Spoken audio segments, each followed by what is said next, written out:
Hey everyone, welcome back to the channel. So today we're going to talk about how to treat your Achilles tendonitis from home. Now we're going to break this sort of video up into two separate sections. With the first section we're going to go through 3 exercises to treat the symptoms of your Achilles issue, so in the Achilles area itself. And then in the second half of the video we're actually going to go through 3 more exercises that will hopefully address the root cause of why your Achilles has become sore in the first place.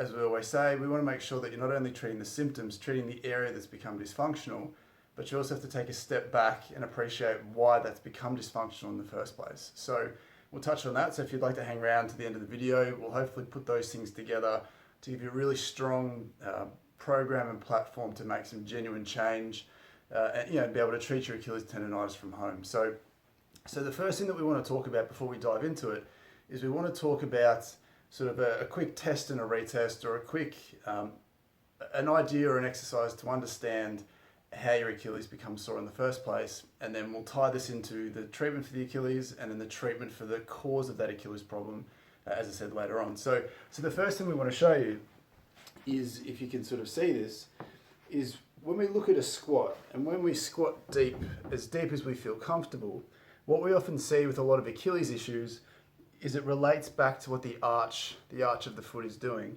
And in a lot of cases, that arch tends to collapse, and it can be seen quite easily with something as simple as a squat. So what that looks like from behind, and why this is so important, is, I think you can sort of see this, is as you squat down, that Achilles should stay relatively vertical, straight up and down when we move. But what we often find is a lot of people tend to either turn their foot out, whereas that arch collapses, we sort of introduce this oblique orientation to that Achilles. And if you're running and jumping and landing, what tends to happen is, instead of that Achilles being loaded straight up and down in a vertical manner, we often get this deorientation or this collapsing of the arch, which changes the way you load the Achilles, and over time it can become dysfunctional and sore, which is where a lot of people tend to be. So what we want to do with this is, one of the first things we can do is, if you have a tennis ball, lacrosse ball, anything that's sort of ball shaped, that's a bit grippy and has some density, we want to try and get to the Achilles tendon itself. Now, we don't necessarily want to place too much tension or pressure on the particular area that's sore for you. We just don't have to. But what we want to do is, we want to try and get the skin that slides over the top of that Achilles to move really well. And what a lot of people don't realize is, thanks to heeled shoes in general, we're often encasing this foot in this Achilles and compressing it through a shoe, and heat and compression, it sort of makes a little bit of a laminate effect where the skin, the fascia, the sliding surfaces and the Achilles, they can all sort of get glued down, and it restricts the way that you load that tendon. So in a perfect world, the skin around the Achilles, if you can see this, should be relatively smooth or relatively supple. You should be able to get a little bit of movement in there. When I bend my foot back, that tightens up a little bit. So for me, down the bottom here, it's a little bit glued down. So with the ball, we can basically get the ball into that area, and we can put some pressure through that and just gently do some frictions, where you just put some pressure down and you're moving the ball backwards and forwards in different directions, trying to get that sort of skin to move better and better and better. And as you can hopefully see, or maybe see on the video here, there's a bit of movement that I can get out of my skin here. When we get down a little bit lower, there's not much at all. So trying to move that around, get that to move better, can feed a lot more slack into the Achilles and give you some more range of motion. So it's a really good exercise for sliding surface dysfunction, for stiffness through there. Now, the second piece of this that we miss a lot with Achilles issues is a stiff ankle. And we've gone through this exercise before in a previous video, but the banded ankle stretch is a really powerful way to open up your ankle. Again, feed some slack to that Achilles. So you need to be a little bit careful if you have an Achilles that's quite irritated and quite sore, but we want to find a happy balance where you're making some progress without irritating it. So how that looks, if you have one of these power bands, you want to attach it to something that's not going to move, and we basically want to slide your ankle into the band and stretch it out as far as you feel comfortable.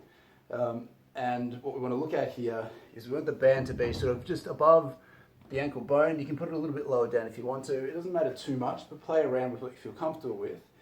And all we want to do here is keeping your heel on the ground. We want to bend that back ankle as far as you feel comfortable.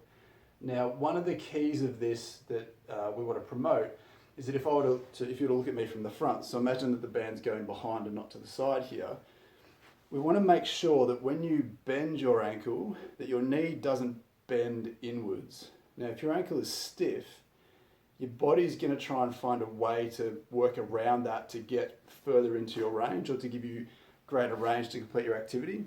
And what you'll notice here is that hopefully you can see this, is when I let my knee cave in, my arch collapses as well. So again, that changes the way we load the Achilles. So what we want to do is, again, when the band's pulling from behind, we want to make sure that your knee, at the very least, isn't caving in. We want it rotated out as far as you feel comfortable going without lifting up your toes or lifting up your foot. So we want your foot planted, knee rotated out, and then pushing as far forward into that stretch as possible. And again, we want to hang out here for 1 minute, 2 minutes. This attacks the deeper joint stiffness, the capsule. It gets rusty thanks to heeled shoes, a whole range of other things that we sort of get around in. And we want to try and use this to de-stiffen the joint itself. Now, as I said before, when you're in this position, if your Achilles is a little bit sore, this can feel a little bit uncomfortable. So you need to make a judgment call or a call based on balance. And instead of going all the way into that stretch, then maybe you might need to come out of it a little bit, just so you're not taxing that Achilles too much. But it's a really, really powerful way to free this up. We want to make sure that you spend some time in this position. And it's not something that a lot of people know about, but it's a great way to do it. Now, the third thing we want to do here is we've talked about the sliding surfaces, making sure that the skin slides, so you're not encasing that Achilles in an exoskeleton of stiffness. We want to make sure that the joint itself, the ankle joint itself, is moving really well. And again, that just changes the way you load up that Achilles. And no sort of treatment is complete without making sure that the calf is moving very well. So most people know the big thick calf muscle, the soleus muscle, the deeper muscle under that big gastrocnemius, they both attach into the Achilles tendon. So again, if this calf is tight and bound up, again, it can change the way that you load the Achilles. It can become quite tight, quite sore. So a really good way to do this, and we've covered this idea in a previous video as well, but the way that we want to use this is we don't want to roll backwards and forwards. Even though it's a foam roller, that's what the name implies, it's not necessarily the best way to make change and make change quickly, which is really important. So what I would recommend is to move the roller around until you feel like you hit something that feels tight and tender. And you might need to roll in and out to really nail that particular spot. But once you've found this, you can put some extra pressure on it. But for the purposes of this, so you can see, we want some constant pressure on a tight spot, and we're going to use movement to shear this tissue free. So the fascia, the muscle tissue, it can get glued down and adhered and tighten and stiffen, all those things, but we want to try and promote movement to free it up. So for me, I might need to put a little bit more pressure through it. I can lift up a little bit more if I don't like myself. But the idea is to feed as much slack to that Achilles as possible. So again, similar to the ball exercise, you don't necessarily want to put pressure on the Achilles on the spot that feels irritated and sore. We want to work anywhere around that, above and below that, to make sure that we feed some slack into that. So those three stretches can really sort of feed a lot of slack into that Achilles, improve the way that you load it up in more of a specific context. Now, if you wanted a bonus fourth exercise, a lot of people who have, Achilles tendonitis or Achilles tendinopathy, which is technically the correct word, you would have done this Alfredson's strengthening technique before. Now, basically what it is, there's a lot of research that shows that eccentric strength training is quite beneficial for dysfunctional tendons. And how that looks, basically with a calf exercise, is if I'm doing this leg here, the idea is that we often spend a lot of time focusing on the up motion, but it's actually the lowering down motion which has been shown to really help strengthen and sort of recondition a dysfunctional tendon, specifically the Achilles. So what we want to do is we want to push up with both feet, and if we're doing this side here, we want to make sure that we lift the other foot up and then just slowly lower that down and then put the opposite foot down again. So you're pushing up with both and then lowering down with the irritated side. So in an ideal world, we do this off the step or off a step or a bunch of books so that you can really improve that range of motion at the same time.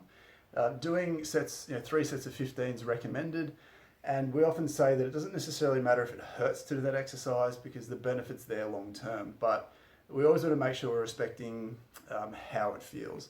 Now, it's hard to recommend that exercise without seeing you specifically, but just keep in mind there's a lot of research that shows that Alfredson's eccentric strength training can genuinely help a lot of people. So there's some basic ideas on how to treat your Achilles tendonitis at home.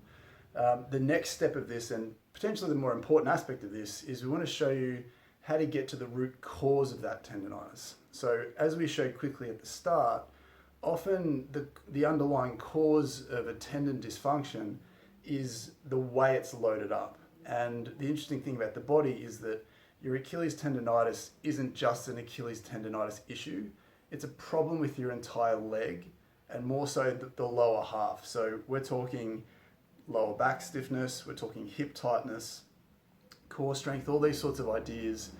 If they're not functioning or they're not in place, if they're not good enough, the consequence of that dysfunction can be felt anywhere in that system. And for people who have a tendon issue, that's the part of the system that isn't tolerating the way that system's moving. So it's not that your Achilles tendon, you've just got a bad Achilles tendon or it's bad luck.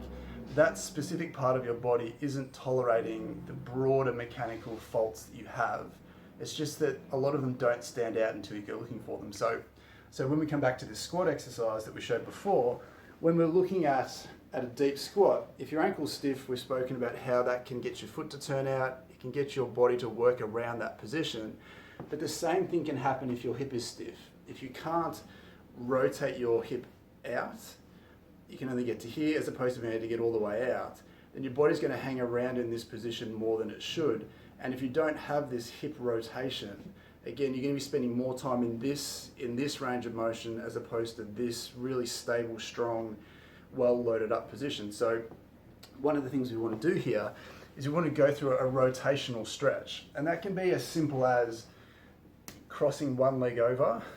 If this is comfortable for you, we can do something called the pigeon stretch, which a lot of people have seen, where we basically create this sort of external rotation at the hip and the knee, and you're trying to be in a position where you sort of drop down eventually to feel comfortable here. So for the purposes of this, we'll do it on the floor, but please feel free to do this on a seat or a bed, a couch, so that you're not having to really explore this deeper range if you're not ready to. But the idea with this particular stretch is that you find a position, so you find your limit. So for me, I feel comfortable here. We want to get your brain involved. So what we want to do here is those glutes, we're going to take a deep breath in, and we're going to squeeze and tense those muscles for 5 to 10 seconds, and then relax. You should feel like you can drop down a little bit further again.